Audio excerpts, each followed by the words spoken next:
Bonjour chers amis, parlons des problèmes de Skoda Felicia. De nombreux acheteurs de portefeuilles minces sont injustement mis à l'écart d'Hommage Feliciou.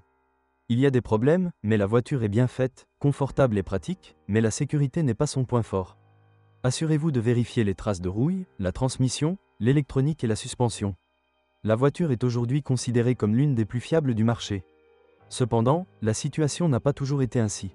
Felicia est l'une des premières Skoda à avoir donné à ce constructeur tchèque la réputation dont il jouit aujourd'hui, même si elle ne ressemble pas de l'extérieur à une merveille de technologie et de design moderne. En fait, ce n'est pas le cas. La Skoda Felicia vous ravira par sa qualité de fabrication et sa fiabilité.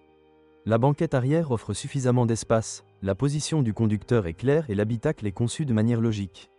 Et le coffre est assez grand, donc en termes de praticité, cette voiture est au sommet de sa catégorie.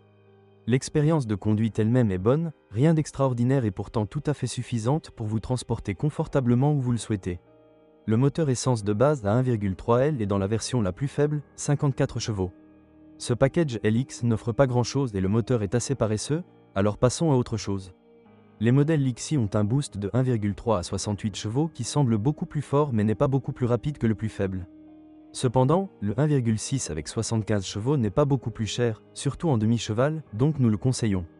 Il est disponible dans les modèles GLXi et SLXi, qui sont également livrés avec l'ABS, la direction assistée et la peinture métallisée. La consommation moyenne de tous ces moteurs est d'environ 6 litres d'essence au 100 km. Même les diesels de 1,9 litres intégrés à cette Felicia ne consomment pas beaucoup moins et leurs performances sont plutôt médiocres et très bruyantes, mais nous restons néanmoins sur les variantes à essence. Comme nous l'avons mentionné au début, il s'agit de la première Skoda issue de la renaissance du géant tchèque, les échecs devaient donc être limités au minimum. Il y a néanmoins eu des problèmes. Comme il s'agit d'un modèle assez ancien, attention à la rouille qui pourrait déjà apparaître sur les premiers modèles sortis de production. Les boîtes de vitesse et l'électronique ne sont pas non plus neuves, vérifiez donc toutes les vitesses et tous les appareils électroniques correctement. Enfin, si vous optez pour le modèle 1,3, vérifiez qu'il soit régulièrement entretenu car sinon la culasse du moteur se desserrera et cela entraînera des problèmes croissants.